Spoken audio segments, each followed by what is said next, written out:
দেরি হচ্ছে, তো আমি আপনাদেরকে রিকোয়েস্ট করছি আমরা কুড়ি ওয়েট অ্যানাদার 5 মিনিটস প্লিজ।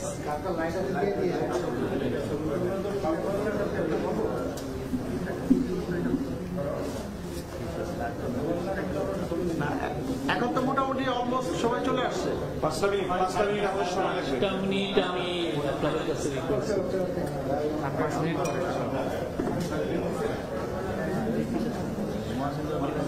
হ্যাঁ, আমি ডাউন করে দিচ্ছি তোমারটা।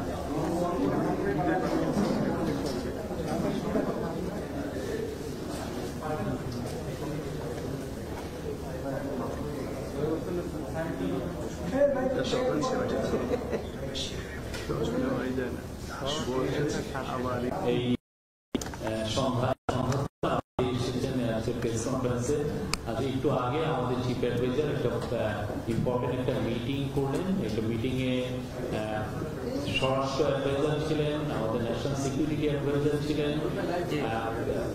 খোদাবক চৌধুরী স্পেশাল অ্যাসিস্ট্যান্ট অর্গানাইজার উনি ছিলেন, যারা আইন শৃঙ্খলা বাহিনীর প্রধান আইজিপি বাহারুল আলম, কোস্টগার্ডের প্রধান ডিজি, বিজিবি সবাই ছিলেন, এবং আমাদের স্বরাষ্ট্র সেক্রেটারি সিনিয়র সেক্রেটারি নাসিমুল মুনি ছিলেন, আনসারের মহাপরিচালক ছিলেন। আজকের মিটিং এর মূল ইস্যু ছিল যে স্বরাষ্ট্র মন্ত্রণালয়ের বিষয়ে যে পরিস্থিতির সামনে আমাদের জানেন যে নির্বাচন হবে, নির্বাচনের আমরা দুইটা সমগ্র টাইম জানিয়েছি। একটা হচ্ছে যে স্যার জাতির উদ্দেশ্যে ভোটে জানিয়েছিলেন যে এপ্রিলের প্রথমার্ধে ইলেকশন হবে, পরবর্তীতে আমরা আরো জানিয়েছি যে যদি প্রস্তুতি সম্পূর্ণ হয়, সংস্কার হয়ে যায়, তাহলে সেটা রোজার আগেই ইলেকশন হতে পারে ফেব্রুয়ারিতে।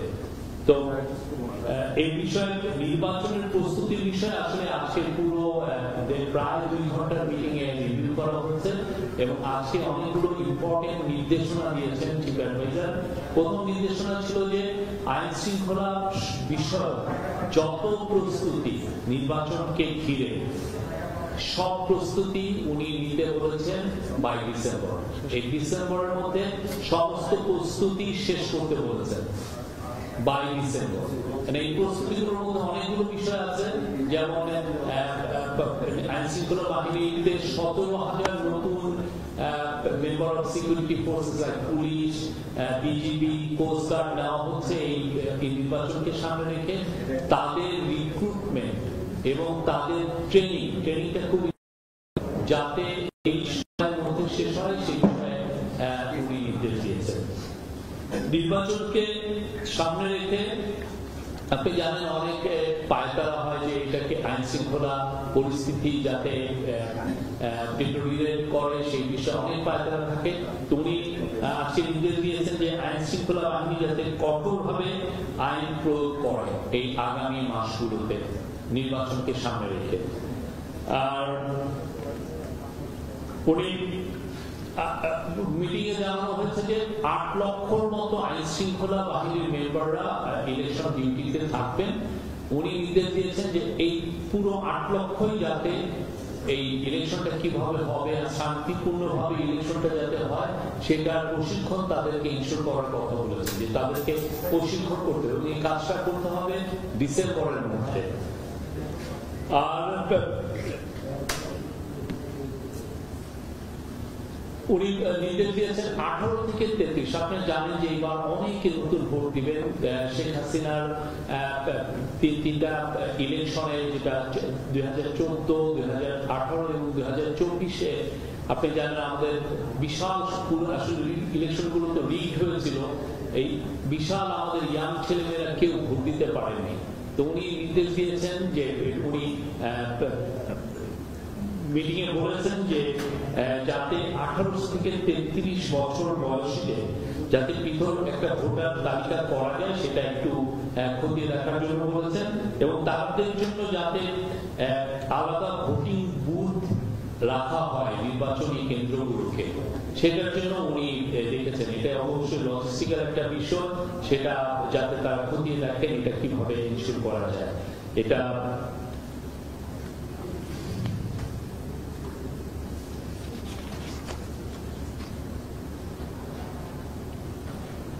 নির্বাচনকালীন সময়ে আইন শৃঙ্খলা বাহিনী কিভাবে ডিপ্লয়েড হবে এটা একটা ইস্যু। কোথায় কোথায় ডিপ্লয়েড হবে আপনারা জানেন যে বর্ডার এরিয়াতে কিভাবে ডিপ্লয়মেন্ট হবে, দেশের বিভিন্ন জায়গায় ঝুঁকিপূর্ণ কেন্দ্রে কিভাবে ডিপ্লয়মেন্ট হবে, কতজন আনসার থাকবেন, কতজন পুলিশের সদস্য থাকবেন, বিজিবি বা সেনাবাহিনী কিভাবে থাকবেন, স্ট্রাইক ফোর্স হিসাবে কিভাবে থাকবেন, সেগুলো নিয়ে আজকের মিটিংয়ে বিস্তারিত আলোচনা হয়। এবং ওইখানে বলা হয় যে 8 লক্ষের মধ্যে 5,70,000 হচ্ছে হলে আনসার এবং 1,41,000 হচ্ছেন পুলিশের সদস্য।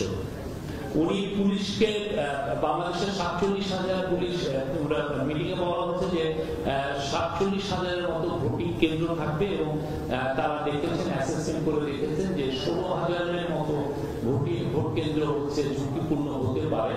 তো এই ঝুঁকিপূর্ণ কেন্দ্রে কিভাবে শান্তিপূর্ণভাবে ইলেকশন ভোটটা কন্ডাক্ট করা যায় সেই জন্য উনি নির্দেশ দিয়েছেন এবং সেটা নিয়ে আজকে অনেক বিস্তারিত আলোচনা হয়েছে।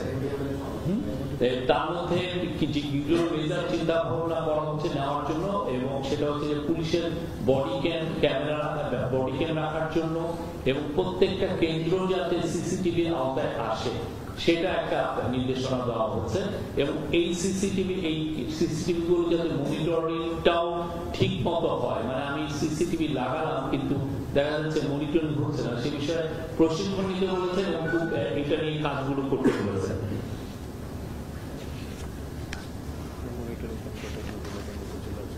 জুডিশিয়াল, আপনি জানেন যে বাংলাদেশ এক্সিকিউটিভ ম্যাজিস্ট্রেটরা ইলেকশনের সময় ডিপ্লয় হয় এবং জুডিশিয়াল ম্যাজিস্ট্রেটও ডিপ্লয় হয়। তো একটা মিটিং অবজার্ভ করা হয়েছে যে জুডিশিয়াল ম্যাজিস্ট্রেটদের অনেক সময় এই ভোট বিষয়ে তাদের প্রশিক্ষণের অভাব থাকে।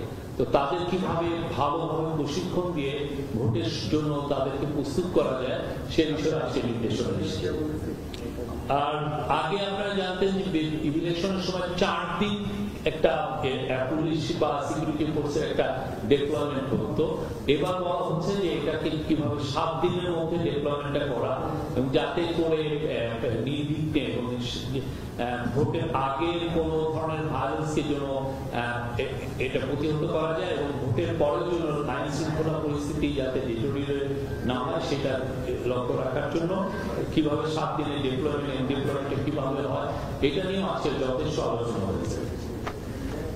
আর নির্বাচনের আগে ডিসি, এসপি, ওসি, টিএনও এগুলোকে রিশাফল করার কথা বলা হয়েছে এবং রিশাফলটা কিভাবে করা হবে এটা একটা র্যান্ডম ওয়েতে করবে। আর আরো অনেকগুলো বিষয় আছে, আমি আমার ইপিএস ওনাকে বলবো এই রিশাফল থেকে শুরু করে আরো কিছু কিছু নির্দেশনা ছিল ওগুলো নিয়ে বলবেন।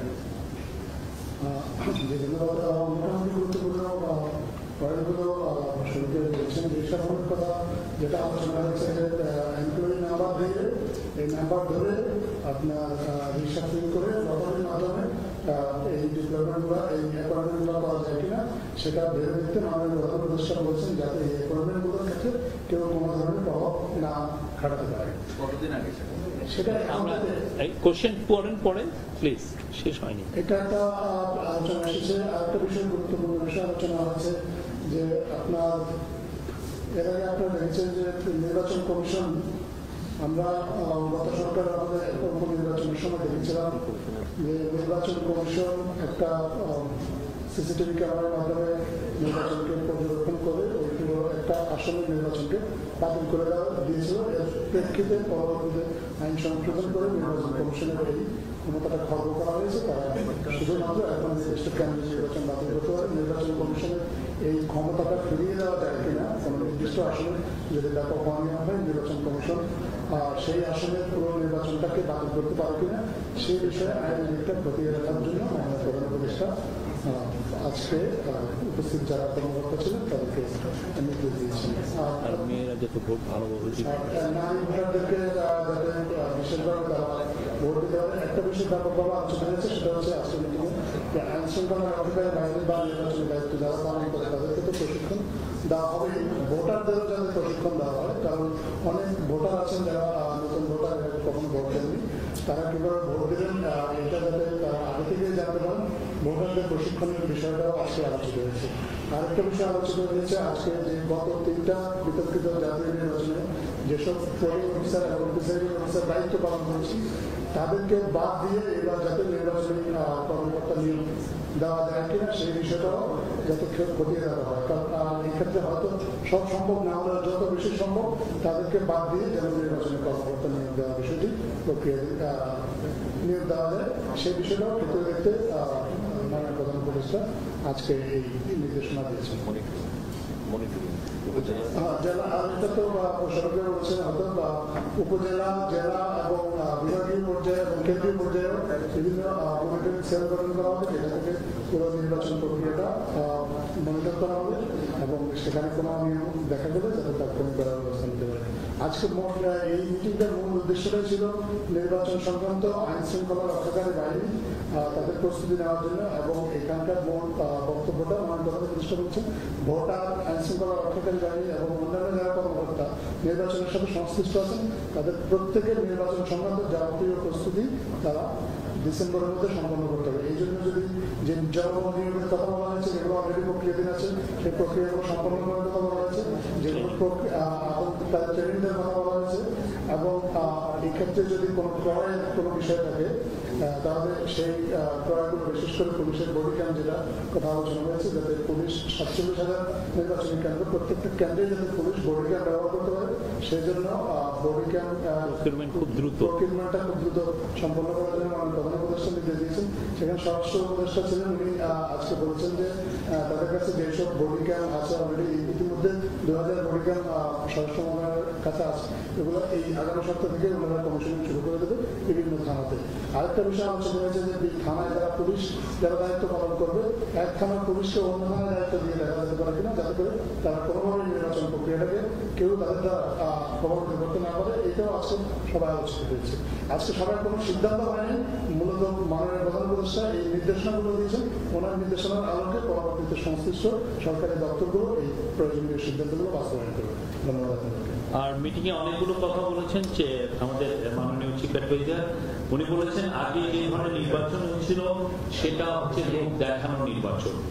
নির্বাচন তো বিশ্ব সংশ্লিষ্ট সবাইকে সেই জন্য একটা প্রকৃত নির্বাচন কি করে আয়োজন করতে হয় সেটা ট্রেনিং দিতে হবে, কার কি ভূমিকা সেটা পরিষ্কার থাকতে হবে, দরকার হলে রিহার্সাল নির্বাচন করতে হবে যাতে অনুশীলন হয়।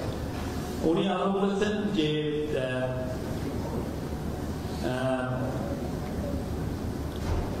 নির্বাচন ফেব্রুয়ারি অথবা এপ্রিলে হবে, এর অর্থ হলো নির্বাচনের প্রাতিষ্ঠানিক কাঠামো প্রস্তুত করতে যা কিছু প্রয়োজন তা এখন থেকেই শুরু করতে হবে।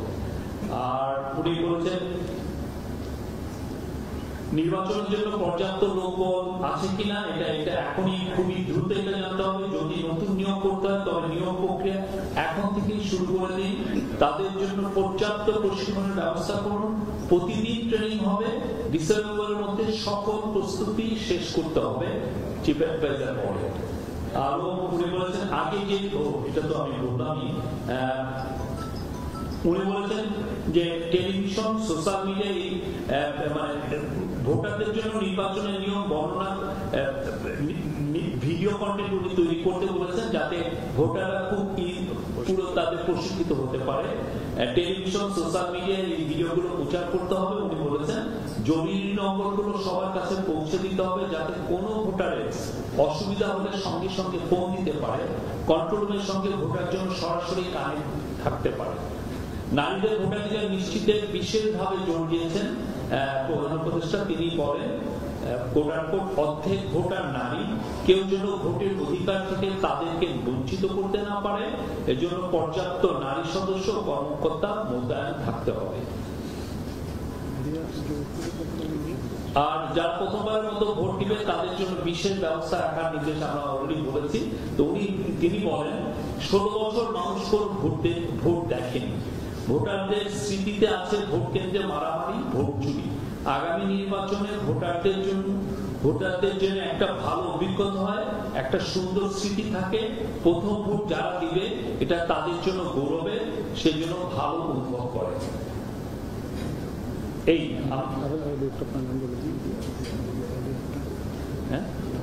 আরো যে দুইটা বিষয় আজকে আলোচিত হয়েছে এর মধ্যে একটা হচ্ছে ভোটের দিন ইন্টারনেট সচল রেখে বিকল্প কোনো ব্যবস্থায় যাতে করা যায়, যোগাযোগ ব্যবস্থাটা যাতে আগে তো আমরা দেখেছি যে ভোটের দিন ইন্টারনেট বন্ধ করে রাখা হতো, ইন্টারনেট ব্যবস্থাটা যাতে সচল রাখা যায়। আর একটা গুরুত্বপূর্ণ বিষয় আলোচিত হয়েছে মিডিয়ার বিষয়ে, কারণ আমরা অতীতে বিভিন্ন নির্বাচনে দেখেছি যে মিডিয়ার নামকরণ অনেক সময় দলীয় কর্মীদেরকে নির্বাচনী কার্যক্রমে সম্পৃক্ত করা হয়। এবার যাদের প্রকৃত মিডিয়া যারা আছে তারাই আসলে দায়িত্ব পালন করতে পারেন। এটার জন্য আগে থেকে কাজ করার কথা বলেছেন। মিডিয়ার জন্য প্রয়োজনীয় একটা যে আচরণবিধি, এটা যেন আগে থেকে প্রস্তুত রাখা হয়, যাতে মিডিয়া জানতে পারে তাদের লিমিটটা কতটুকু, এবং যারা নির্বাচনের দায়িত্ব পালন করবেন তারাও জানতে পারেন যে মিডিয়ার অ্যাক্সেসটা কতটুকু। নির্বাচনের পর্যবেক্ষকদের নিয়ে আলোচনা আছে, কারণ এইবার নির্বাচনে আপনি জানেন যে জাতীয় এবং আন্তর্জাতিকভাবে ব্যাপক আগ্রহ আছে। প্রায় 2 লক্ষ পর্যবেক্ষক এই নির্বাচনে সম্পৃক্ত থাকবেন, এরকম একটা আশা করা হচ্ছে। পর্যবেক্ষকের নামে যাতে কেউ দলীয় কর্মীকে নির্বাচনী কেন্দ্রে পাঠাতে, এই বিষয়ে সতর্ক থাকার জন্য সংশ্লিষ্ট কর্মকর্তাদের। Thank you. আপনাদের এনি কোশ্চেন প্লিজ? মিডিয়ার বিষয়টা একটু বলতে চাই, প্রকৃত মিডিয়ার এই ক্রাইটেরিয়া দেওয়া না, এটা ইলেকশন কমিশন এই বিষয়ে কাজ করবে, তারা আপনাদের যথাসময় এটা জানাবে, তারা এটার বিষয়ে গাইডলাইন দিবে। আমি একটু জানতে চাইছি হচ্ছে পুলিশের কথা আপনারা বলছেন, দায়িত্ব পালন করবে, ক্যামেরা লাগে, কিন্তু কথা হচ্ছে যে পুলিশ তো এখন নিজেদের আত্মবিশ্বাস এখনো তারা পুরোপুরি পায় না, মানে আত্মবিশ্বাস এখনো তৈরি হয়নি।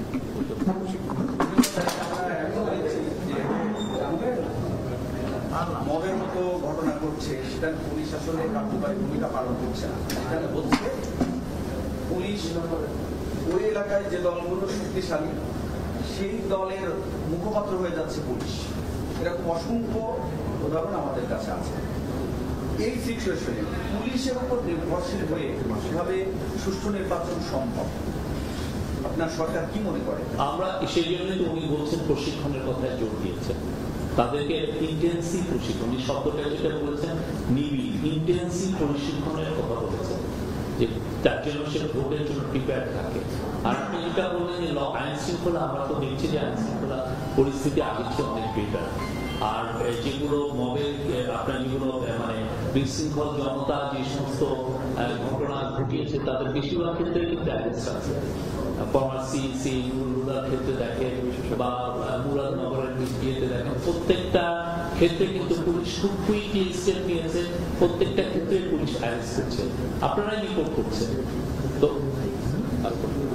আর এগুলো বিষয়ে উনি তো বলেছেন যে আজকে তো আমরা প্রথমেই বললাম, উনি বলেছেন আইন শৃঙ্খলা বাহিনীকে আরো কঠোর করতে নির্বাচনকে সামনে রেখেছে। বিদেশি যারা থাকে তাদের এই বিষয়টা ইলেকশন কমিশন আপনাদেরকে জানাবেন। এই বিষয়টা নিয়ে এখন আলোচনা হচ্ছে, আমরা বলবো যে এই বিষয়টা ইলেকশন কমিশন আপনাদেরকে পুরোপুরি ভালোভাবে জানাবে।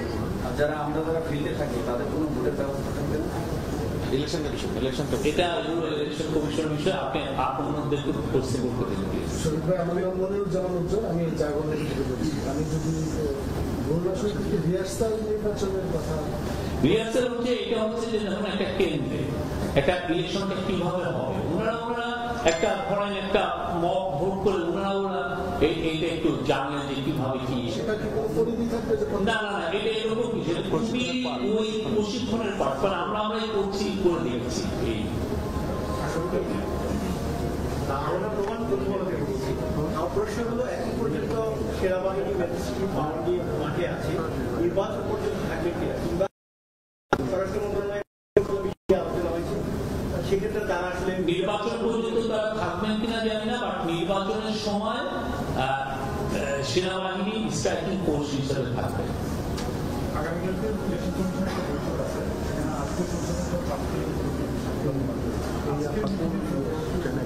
আমরা এই বিষয়ে ইলেকশন কমিশন, আপনি জানেন একটা কনস্টিটিউশনাল বডি, তারা এটা ডিসিশন নেবে, তারাই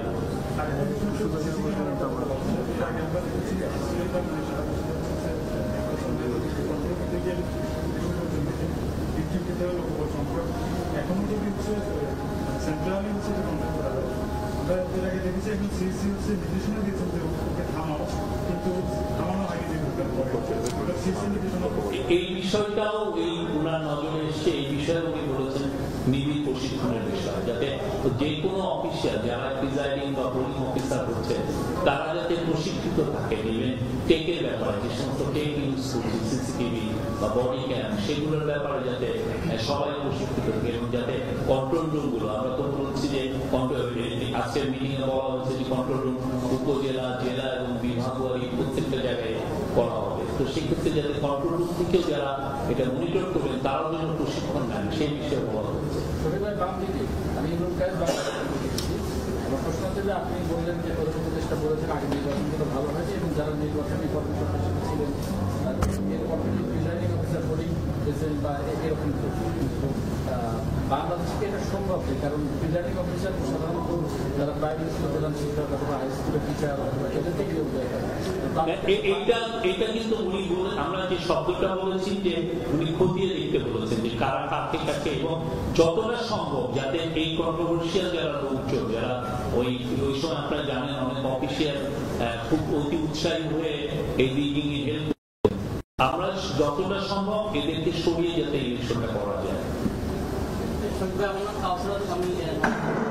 আমার একটু জানাতে চাচ্ছি, জাতীয় ঐক্যমত্য কমিশনের যে বৈঠকে আমরা বেশ কিছু আমরা সে কয়েকটা বৈঠক হচ্ছে, মৌলিক যে সংস্কারের প্রশ্ন সেই সব সংস্কার এখনো ঐক্যমত্য পোষণ করে নাই, বিশেষ করে বিএনপি।